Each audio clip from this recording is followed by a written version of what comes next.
नमस्कार दोस्तों, मैं अनूप स्वागत करता हूं आपका आपकी अपनी पाठशाला एसएससी पाठशाला में। एसएससी पाठशाला जो आपको कराती है सभी एग्जाम्स की तैयारी विद बेस्ट कॉन्सेप्ट और स्ट्रेटेजी के साथ।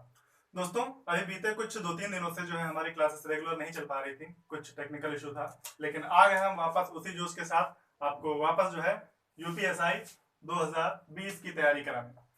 तो हम लोगों का चल रहा था संविधान में जो आपको हमने 2 से 3 शायद वीडियोस अभी प्रोवाइड हुए हैं और बाकी हिस्ट्री वगैरह के भी हुए हैं, मूल विधि के हुए हैं, तो प्लीज जाके आप विजिट करें उन्हें। और आज बात करते हैं हम संविधान की। अभी तक मैंने आपको बताया था कि हम आपको जो है मेन टॉपिक्स भी बीच बीच में करा रहे थे। एक जो आपका सिलेबस चलेगा वो टोटल मतलब A to Z चलेगा, यानी कि शुरुआत से आखिरी तक, जो बेसिक से लेके और आपका मेन तक वहां तक चलेगा। तो उसी सिलसिले में जो है आज स्टार्ट करते हैं संविधान। बात करते हैं भारतीय संविधान के निर्माण की। जब किसी भी चीज का जन्म होता है तो यानी किसी कोई भी चीज डायरेक्ट अपने प्रारूप में नहीं आती, उसका जन्म होता है, उसके जन्म से लेकर उसका जो है मूल प्रारूप तक कैसे पहुंचा, ये चीजें देखनी बहुत जरूरी होती है। तो आज स्टार्ट करते हैं शुरुआत का जो है टॉपिक हमारा जो है भारतीय संविधान का निर्माण। जैसा कि आप लिखा देख सकें, हो सकता है आपको छोटा दिखाई दे रहा हो, तो आप वीडियो जो है बीच बीच में जो है पॉज करके और उसका स्क्रीनशॉट ले लीजिएगा जो मैं आगे कराता जाऊंगा। तो बात करते हैं हम भारतीय संविधान का निर्माण।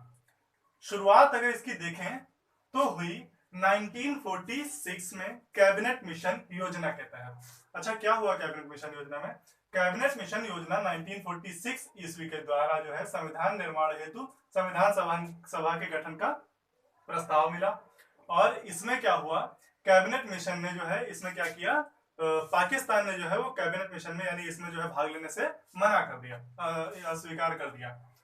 फिर उसके बाद देखेंगे कैबिनेट मिशन योजना के तहत जो है 14 सदस्यीय जो अंतरिम सरकार है, मंत्री या मंत्रिमंडल कह लें, उसका गठन किया गया, उसके गठन का प्रावधान किया गया, जिसमें जो है 6 सदस्य कांग्रेस के थे, 5 सदस्य मुस्लिम लीग के थे और एक भारतीय, एक ईसाई, एक सिख और एक भारतीय पारसी, इनके जो है सदस्यों की ये संख्या है। संख्याएं जरूर याद रखिएगा, संख्याओं का जो है एग्जाम्स में बहुत महत्व होता है।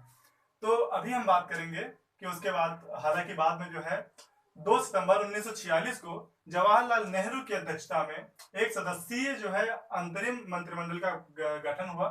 और प्रारंभ में मुस्लिम लीग ने जो है इसमें जो जैसा कि ऊपर दिखाया है कि शामिल होने से मना कर दिया था, पर 26 सितंबर का मुस्लिम लीग शामिल हुई।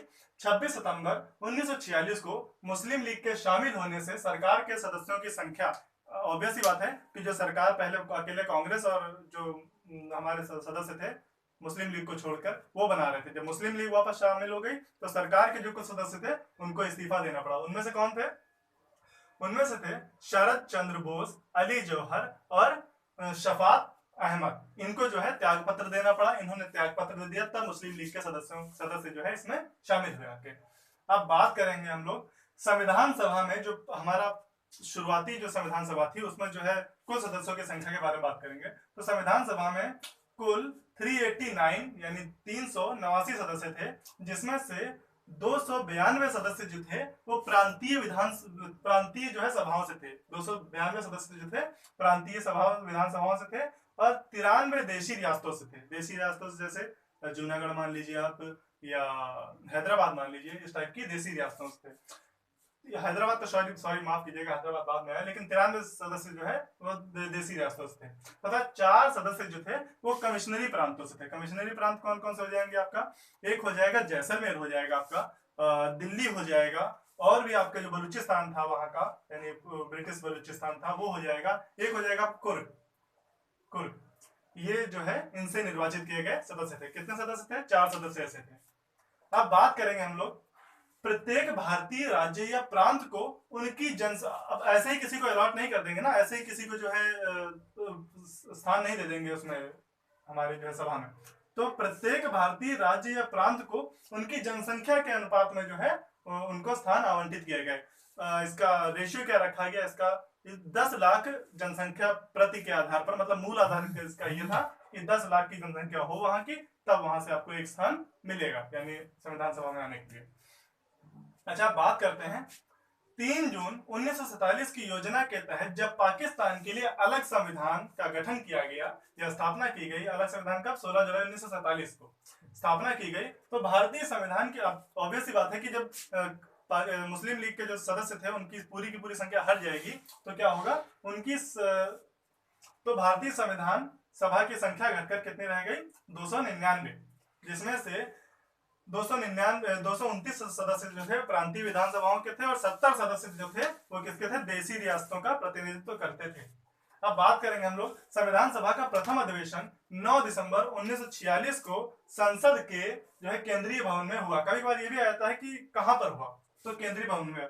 हर एक जो लाइन दिखा रहे हैं उसमें से आपके 2-2, 3-3 क्वेश्चन बनेंगे। जैसे आप कोई भी लाइन ले लो, संविधान सभा का प्रथम अधिवेशन आएगा पहला कि प्रथम अधिवेशन कब हुआ, तो 9 दिसंबर 1946 को हुआ। कहां पर हुआ, केंद्रीय कक्ष से जो है संविधान संसद भवन का केंद्रीय कक्ष जो था वहां से प्रारंभ हुआ। अभी बात करेंगे अगर हम आगे कि इसी दिन जो है डॉक्टर सच्चिदानंद सिन्हा को जो है सर्वसम्मति से संविधान सभा का पहला अस्थायी सदस्य या अस्थायी अध्यक्ष, सॉरी माफ करिएगा, अस्थायी अध्यक्ष जो है किसको, सच्चिदानंद सिन्हा, बहुत इंपॉर्टेंट क्वेश्चन है, सच्चिदानंद सिन्हा को अस्थायी अध्यक्ष जो है मनोनीत किया गया, बनाया गया। तो उसके बाद हम बात करेंगे 11 दिसंबर 1946, बहुत महत्वपूर्ण दिन है हमारे। 11 दिसंबर 1946 को डॉक्टर राजेंद्र प्रसाद को सर्वसम्मति से संविधान सभा का स्थायी सदस्य या स्थायी अध्यक्ष नियुक्त किया गया, संविधान सभा का स्थायी अध्यक्ष नियुक्त किया गया। और इसी दिन जो है BN राव को संविधान सभा का संवैधानिक सलाहकार भी नियुक्त किया गया। अब बात करेंगे उसके 2 दिन बाद क्या हुआ, 13 दिसंबर 1946 को जवाहरलाल नेहरू ने उद्देश्य प्रस्ताव पारित किया और इसे ही हम संविधान सभा की नींव या संविधान की नींव जो है हम बोलते हैं इसको, या संविधान की आधारशिला बोलेंगे, संविधान की आधारशिला रखी। अब बात करेंगे हम संविधान सभा के निर्माण के लिए बनी समितियां, बहुत ज्यादा इंपॉर्टेंट है। संविधान सभा के जो समितियां हैं वो बहुत बहुत बहुत जो है हर एग्जाम में आपको देखने को मिलेंगी।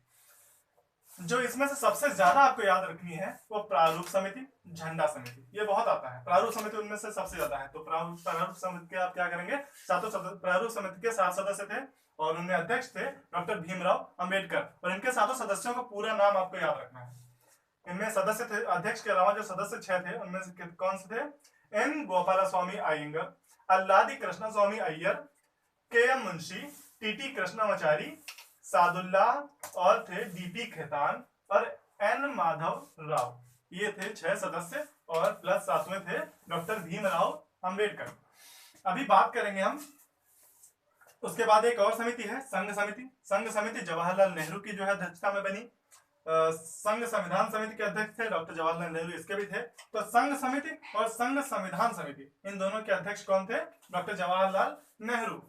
बात करेंगे मूल अधिकार और अल्पसंख्यक समिति के अध्यक्ष और प्रांतीय संविधान समिति के अध्यक्ष। तो मूल अधिकार और अल्पसंख्यक समिति के अध्यक्ष थे सरदार वल्लभ भाई पटेल और प्रांतीय संविधान समिति के अध्यक्ष थे सरदार वल्लभ भाई पटेल। अब बात करेंगे झंडा समिति, बहुत बार क्वेश्चन में आता है, बहुत बार उसमें एग्जाम में आता है। झंडा समिति के जो अध्यक्ष थे वो JB कृपलानी थे। अब बात करेंगे हम कार्य संचालन समिति की। कार्य संचालन समिति के जो अध्यक्ष थे KM मुंशी थे और संविधान सभा के जो कृत्य यानी कार्यों की जो समिति थी, उसकी देखरेख की जो समिति थी वो थे, उसके अध्यक्ष थे GV मावलंकर थे। अब हम बात करेंगे, अभी बात करते हैं हम जो हमने बताया था अंतरिम मंत्रिमंडल हुआ था, उसके जो है उसके ऊपर भी कई बार एग्जाम में आता है। तो अंतरिम मंत्रिमंडल में जो सदस्य थे यानी जो मंत्री हुए, जो मंत्रिमंडल का गठन हुआ, उसमें कौन कौन मंत्री हुए और क्या क्या हुए इसका भी देख लेते हैं। पंडित जवाहरलाल नेहरू जो थे, इनके अंदर में कौन कौन से विभाग आए, कार्यकारी परिषद के उपाध्यक्ष थे, विदेशी मामलों के जो है विदेशी मामले इनके अंदर में थे और राष्ट्रमंडल से संबंधित जो भी मामले थे वो इनके अंदर में थे। सरदार वल्लभ भाई पटेल, ये इनके अंदर में क्या था, गृह विभाग इनके अंदर में था, सूचना प्रसारण मंत्रालय और रियासत संबंधी मामले जो है वो इनके पास थे। बलदेव सिंह ये जो है यूपी पुलिस में जो है अभी पिछला जो एग्जाम हुआ था यानी इससे पहले वाले में ये उसमें आया था कि जो है रक्षा विभाग जो है किसके पास था, तो उसमें कौन थे, बलदेव सिंह थे जो मंत्री थे। जॉन मथाई, इनके पास उद्योग एवं आपूर्ति विभाग आया था। C राजगोपालाचारी, शिक्षा विभाग आया था। फिर आते हैं CH भाभा, इनके पास क्या था, कार्य, खान तथा बंदरगाह विभाग। फिर डॉक्टर राजेंद्र प्रसाद खाद्य एवं कृषि विभाग, अरुणा आसफ अली रेलवे विभाग, और जगजीवन राम के हिस्से में क्या आया, श्रम विभाग। फिर उसके बाद लीग के जो सदस्य थे उनके भी जो है हिस्से में आया कुछ विभाग, कौन से, लियाकत अली खां के वित्त विभाग, आई चंद्रीगढ़ का वाणिज्य विभाग, जोगेंद्र नाथ मंडल का विधि विभाग, गजनफर अली खां स्वास्थ्य विभाग, अब्दुल रब नस्तर इनके में था संचार विभाग। अब बात करते हैं हम अब हम बात करते हैं अगले में। देखिए ठीक है, हम लोग कहां पे थे, अब बात करते हैं संविधान को तैयार करने में कितना समय लगा। ये क्वेश्चन बहुत आता है, बहुत बार पूछा गया है कि संविधान को तैयार करने में कितना समय लगा। तो 2 वर्ष 11 महीने 18 दिन का समय जो है संविधान को जो है पूरा करने में लगा, संविधान को तैयार करने में लगा। संविधान 26 नवंबर 1949 को बनकर तैयार हो गया। इसके कुछ हिस्से जो प्रशासन के लिए जरूरी थे उनको उस दिन जो है लागू कर दिया गया, लेकिन इसके अधिकतर हिस्सों को जो है 26 जनवरी 1950 को जो है लागू किया गया। अच्छा, आप सोचेंगे कि 26 जनवरी 1950 को ही क्यों लागू किया गया, जब 26 नवंबर को बनकर तैयार हो गया था तो जनवरी तक का वेट क्यों किया गया। 26 जनवरी 1930 से जो है हमने क्या किया था, अपना स्वतंत्र अपने आप को जो है स्वतंत्रता दिवस मनाना शुरू कर दिया था। 26 जनवरी 1930 से हमने 26 जनवरी को स्वतंत्रता दिवस के रूप में मनाना शुरू कर दिया गया था। और इसकी जो है इसका जो है बना रहे, इसका महत्व बना रहे, इसलिए इसको जो है 26 नवंबर के दिन ना इसको लागू करके 26 जनवरी 1950 से इसको लागू किया गया। और यही हमारा पहला जो है गणतंत्र दिवस भी हुआ।